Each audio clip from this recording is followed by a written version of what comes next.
제가 최근에 그 되게 유명하신 교수님 말씀 들어보니까 그분 생전에 통계학과가 이렇게 인기가 있으리라고는 상상도 못 하셨대요. 막 이제 그분 자제분도 뭐 이렇게 통계학과 가려면 어떻게 해야 돼요? 이런 거를 막 아빠한테 물어본다는 거야. 그럴 정도로 좀 인기가 있는데 우선은 빅데이터라는 게 나오면서 조금 틀려진 게 있습니다. 지금 보시면 이제 예전에 그 우리가 쓰던 그런 환경이에요. 그래서 디스크, 그러니까 그 서버 같은 게 있고 거기 이제 여러분들 쓰시는 PC에 있는 디스크 같은 데 데이터가 저장이 되어 있고 프로그램은 뭐 랩탑에 깔건 뭐 다른 또 서버에 깔건 그렇게 하시죠. 그런데 이제까지는 데이터를 다 퍼서 프로그램 있는 대로 퍼서 올렸어요.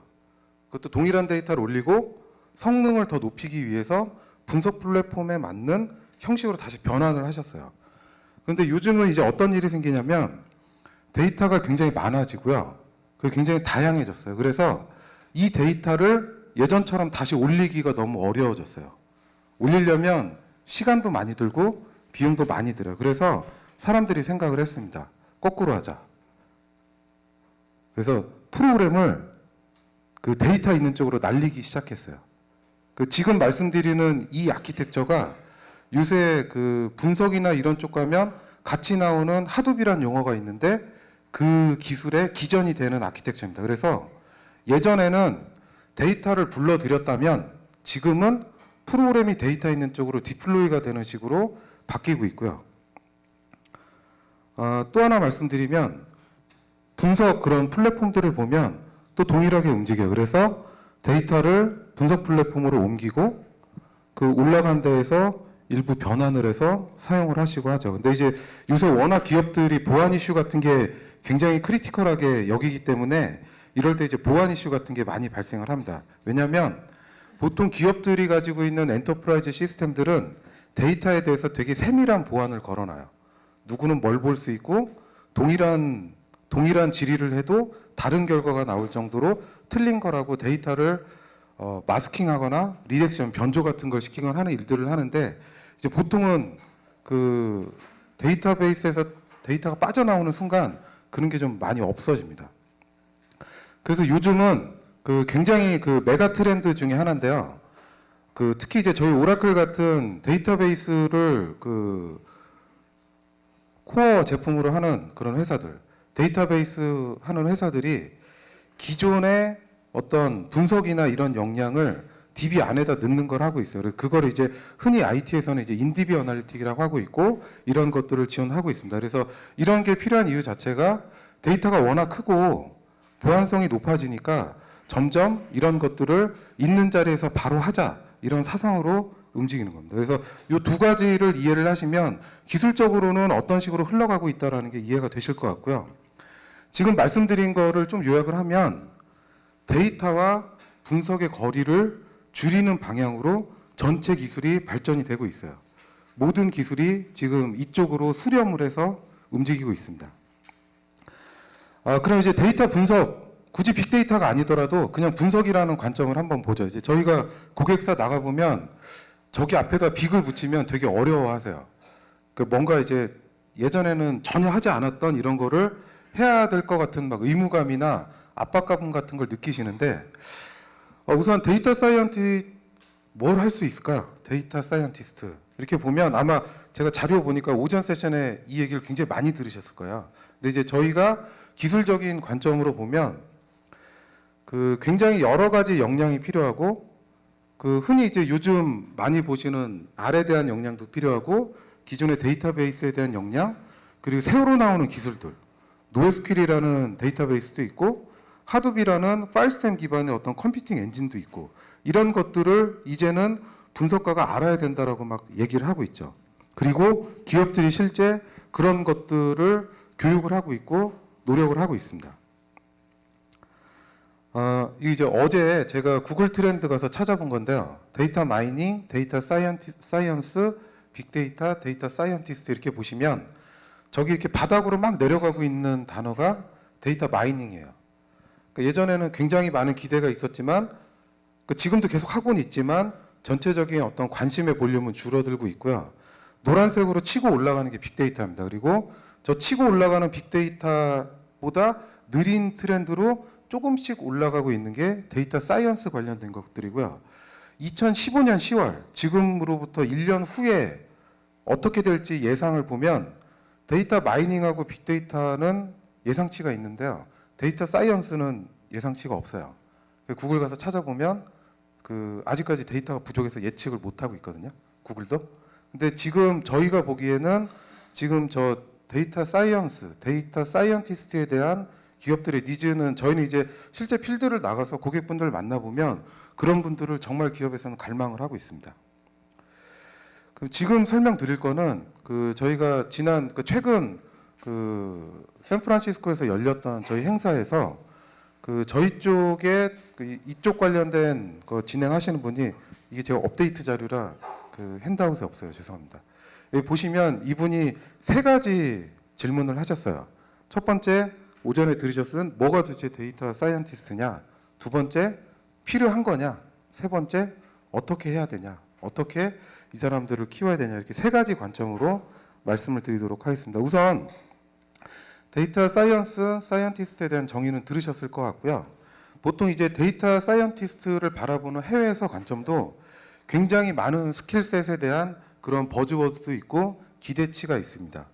그런데 이제 이분들이 생각하시는 것은 실제로 이런 분들을 보기는 했냐라는 거죠. 저런 분들이 있냐라는 거예요. 그러니까 이게 국내 얘기가 아니고요. 해외에서도 우리보다 비교적 분석 시장의 어떤 볼륨이 크고 성숙된 미국 시장에서조차 지금 우리가 바라는 그런 기대치에 대해서 사람을 찾기가 어렵다는 것이죠.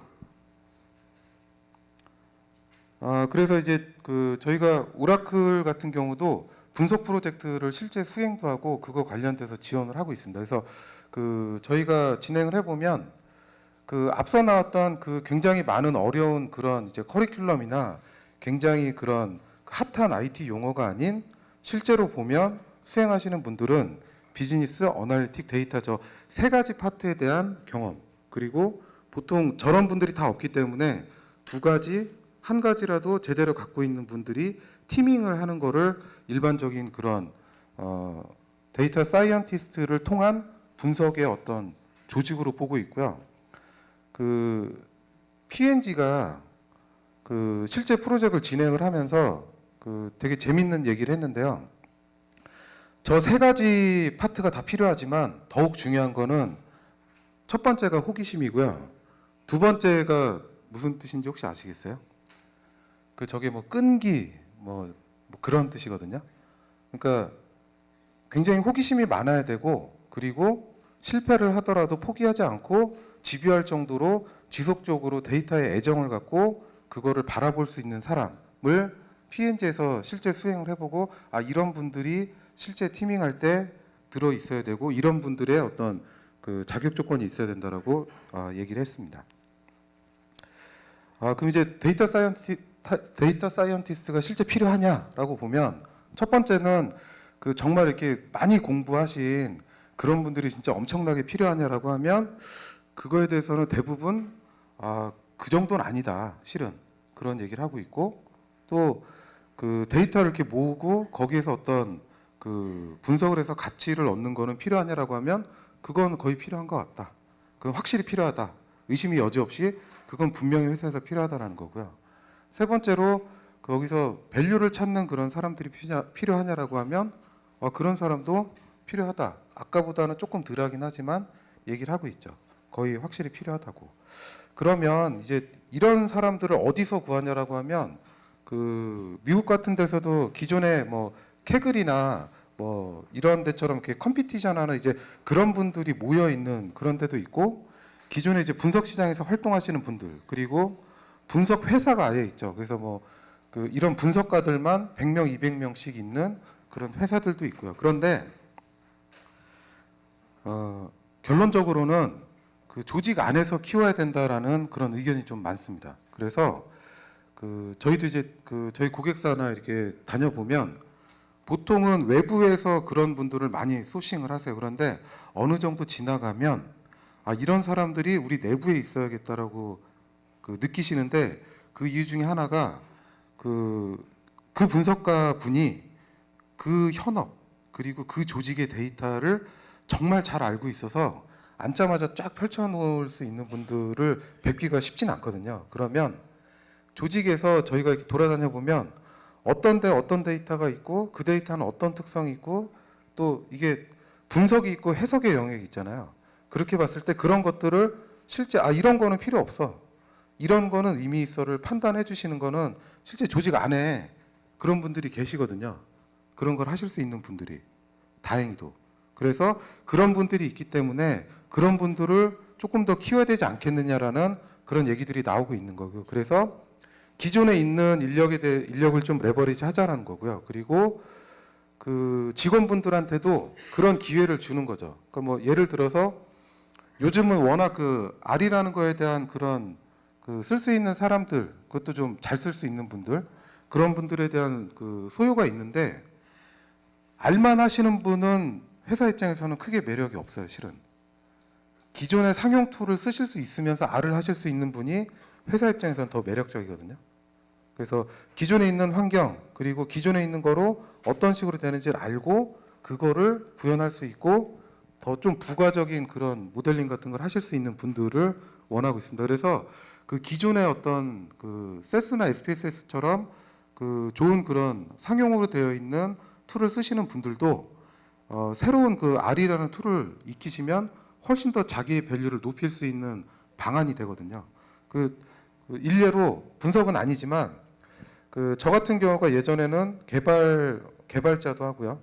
그리고 SI 프로젝트도 하고 DB에서 이제 벤더 엔지니어 생활도 했거든요.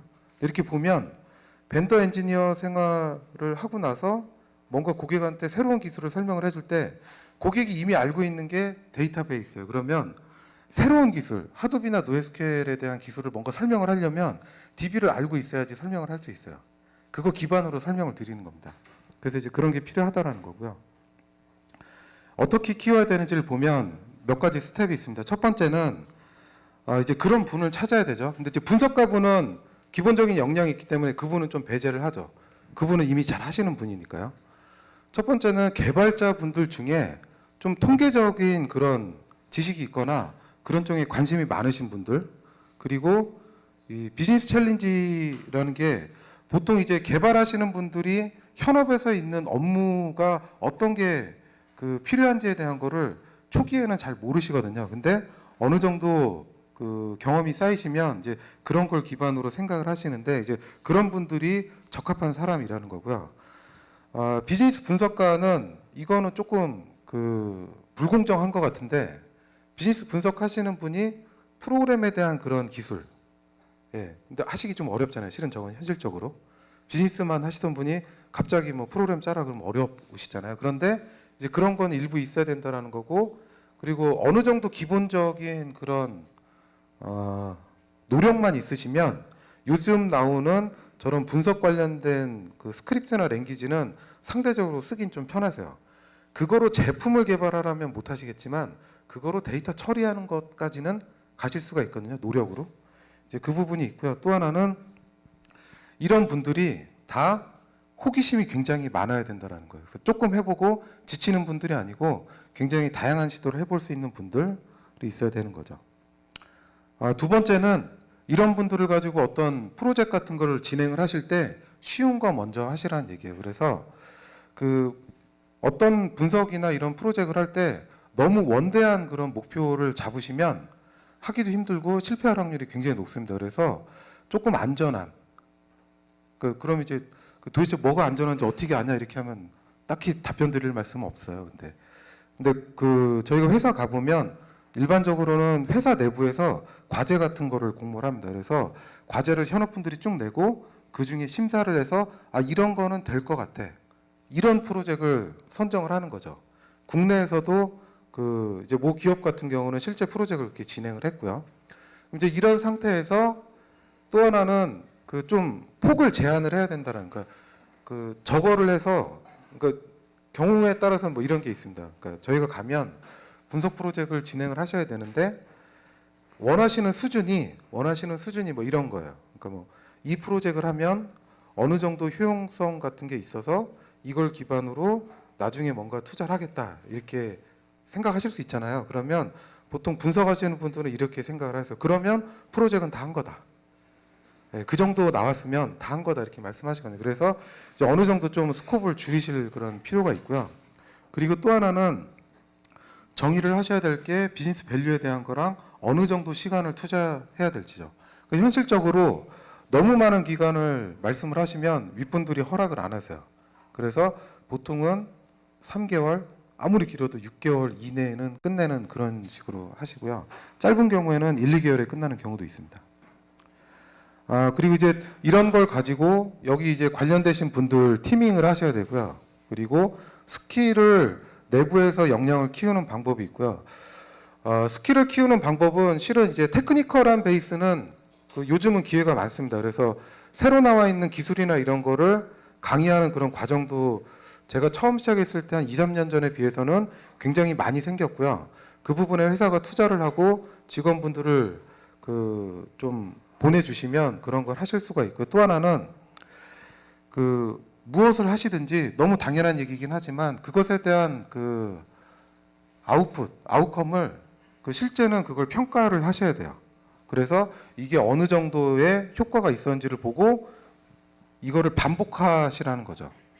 보통은 이제 분석이라는 거랑 빅데이터가 같이 나오는 이유가 예전에는 분석 코스트가 되게 높았거든요. 그래서 뭐 하나를 했다가 실패하면 리스크가 되게 높았어요. 그런데 요즘 나오는 기술들은 예전에 비해서 똑같은 일을 하더라도 코스트가 낮기 때문에 낮은 리스크를 가지고 반복적인 그런 분석 작업을 수행할 수가 있습니다.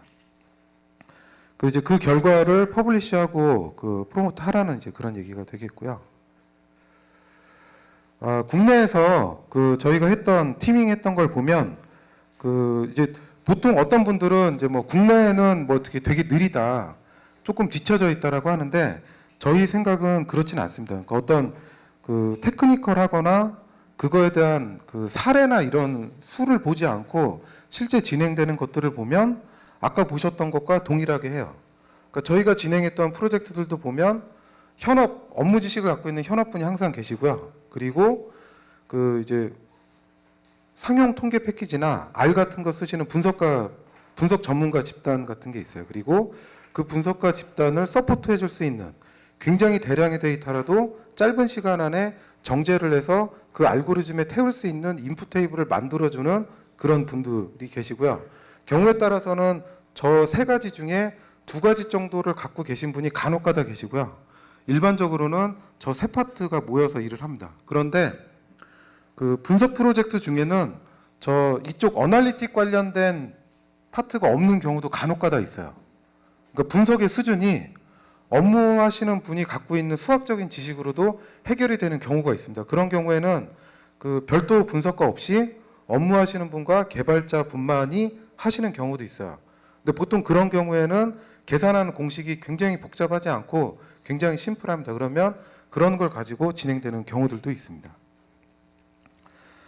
그러면 기업들이 이런 시스템을 도입을 하고 할 때 바라는 것 중에 하나가 첫 번째가 확장성이고요. 2번째가 성능이고 3번째가 프로덕션으로 만드는 거예요. 랩에서 하는 수준이 아니고 실제 기업들의 프로덕션 시스템에 어떻게 넣을 수 있느냐에 대한 걸 고민을 하고 있고요. 근데 이제 저희가 만나본 분석가분들, 특히나 이제 R베이스로 하시는 분들은 저 3가지를 갖고 있지만 내가 이미 알고 있는 지금 공부하고 있는 R이라는 랭귀지를 그대로 썼으면 하는 거죠. 그런데 이제 거기에 또 부가적으로 요즘 기업들이 원하는 것 자체가 예전에는 보시면 저희가 이제 분석하시는 분들 흔히 보면 이제 윈도우 기반으로 특히 R 하시는 분들 대부분 계세요. 그럼 이제 그런 분들은 코드 관리가 보통 랩탑 수준에서 하시거든요. 근데 기업들은 그런 거를 원하지 않습니다. 그래서 저런 소스도 데이터베이스 관점에서 시스템 관점에서 관리하고 보안을 어떻게 될지에 대한 그런 걸 하고 있고요.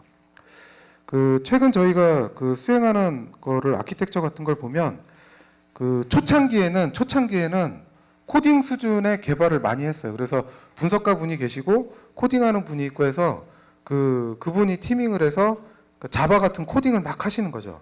근데 진행하다 보니까 이런 하드 코딩 방식이 굉장히 좀 어렵다라는 걸 느끼시고 지금은 가급적 있는 걸 재사용하고 그리고 분석이라는 걸 해보니까 대부분은 데이터베이스에 있는 걸 갖고 많이 하시거든요.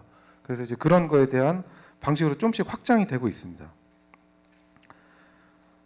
그리고 이제 베스트 프랙티스 관련해서는 이제 요즘 하는 분석의 단계를 보시면 우선은 뭐 분석을 해야 된다라고 하면 뭘 풀어야 될지를 보고 그 다음에 어떤 방식이 있는지 그리고 그 방식에 인풋이 되는 데이터는 어디에 있고 어떤 형식이 있는지 저희가 작년에 뭐 그룹사를 갔는데요.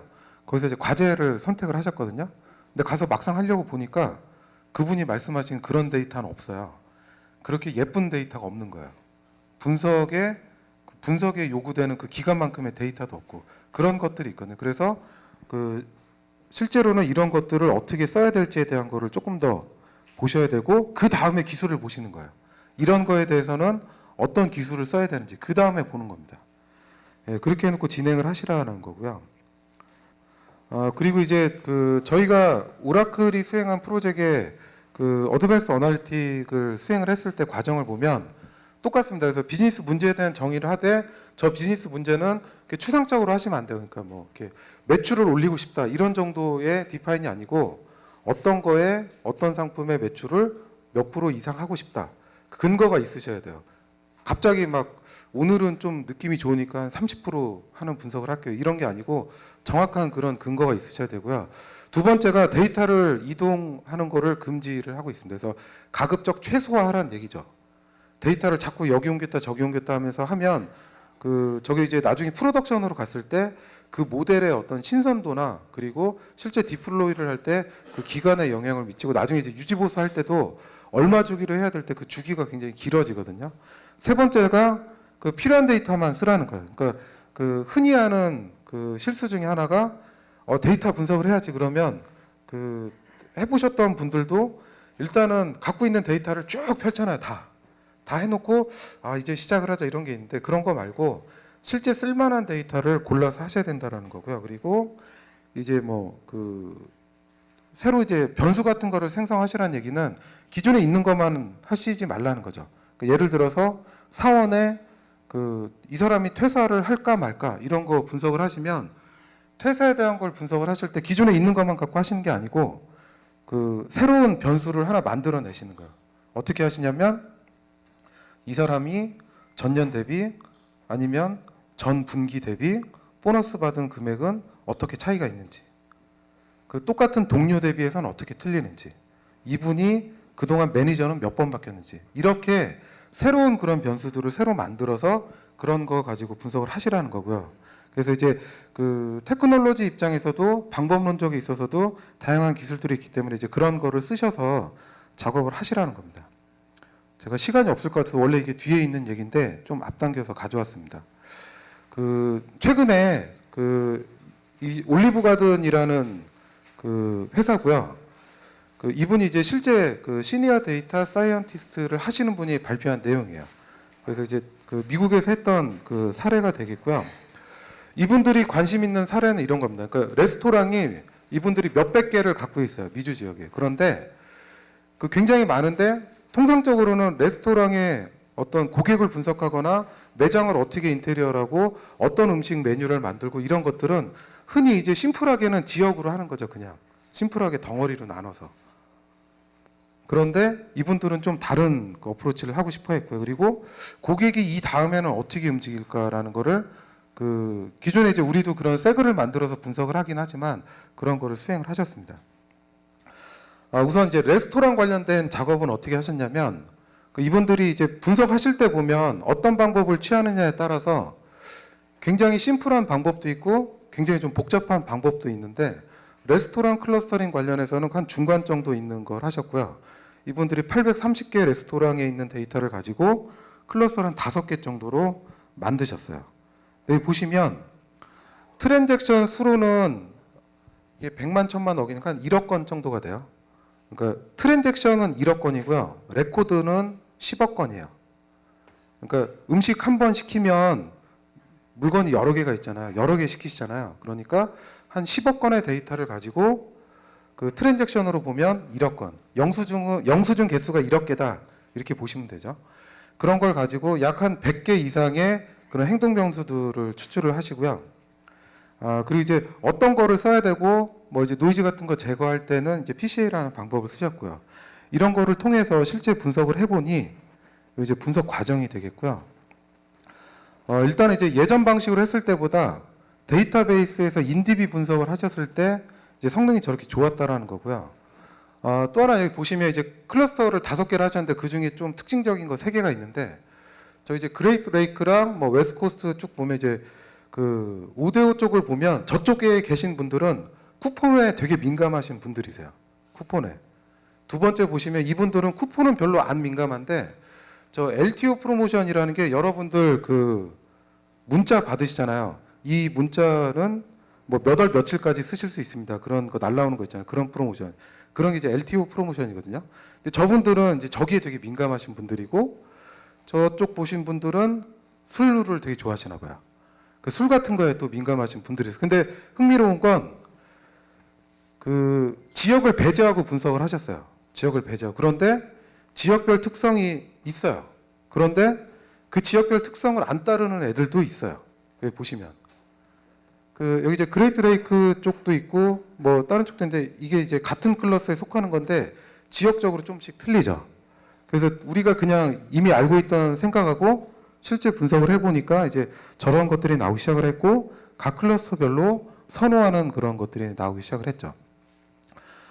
그리고 이제 그 고객 같은 경우는 세그를 나눠서 분석을 해보셨는데 그 해본 거를 이제 그 지금 저희가 예로 세그를 3개를 가져왔는데 여기 보시면 첫 번째 세그는 이분들은 외로우신 분들이 많나 봐요. 혼자 드시고요. 혼자 왔으니까 그냥 바에서 드세요. 혼자 왔으니까 또 쓸쓸하니까 술도 좀 드시는 거죠. 이런 세그가 있고요. 이런 세그들은 평균 금액 대비 여기 보면 바에서 먹는 걸 보면 보통 평균 대비 8배 더 많은 그런 행동 패턴이 있는 거죠. 세그 B 같은 경우는 이분들은 투고를 많이 하세요. 포장 많이 해가시는데 그 오더에 쓴 금액을 보면 평균 금액 대비 또 높죠. 그래서 아마 본인 거 말고 다른 분 것도 사가나 봐요. 가족 거나 애인 거나 이런 게 있고 이분들이 되게 좀 어떻게 보면 그 어려우신 분들인가 봐요. 쿠폰에 되게 민감하고요. 그리고 돈도 얼마 안 써요. 쿠폰으로 할인받고 쿠폰을 많이 쓴다라는 것 자체가 금액을 그렇게 크게 쓰지 않을 거라는 거죠. 그래서 이제 저런 거를 토대로 앞으로 내가 새로 내는 레스토랑 그리고 레스토랑을 어떻게 바꿔야 될지 이런 걸 분석을 하는 겁니다. 그래서 그 저런 데이터들은 보통 다 데이터베이스에 이미 있고요. 그리고 그걸 통해서 다른 변수들을 계속 추출을 해놓고 그걸 토대로 분석을 하시는 거죠. 그 가장 최근에 그 글로벌 쪽에 발표가 된 자료가 있어서 일부를 제가 좀 가져와서 전달을 드렸고요. 코어 테크놀로지 부분은 실은 이 부분은 지금 뭐 시간도 조금 다 된 것 같고요. 아마 읽어보시면 많이 들어보셨을 거예요. 그래서 이제 특히나 이제 저희 벤더에서 나온 사람들은 막 저런 걸 막 얘기하고 싶거든요. 실은 저한테 하루를 주셔도 저거 다 하루 종일 설명 드릴 수도 있어요. 근데 그 이제 다른 귀중한 설명도 많이 들으셔야 되기 때문에 주최 측의 압박도 있고요. 그래서 예 자꾸 끝내라고 막 그러셔서 예 그 이만 마치도록 하겠습니다. 그 혹시 궁금하신 사항이 있으시면 제가 그 제 이메일 주소 안 적혀 있네요. 제가 이걸 왜 뺐을까요?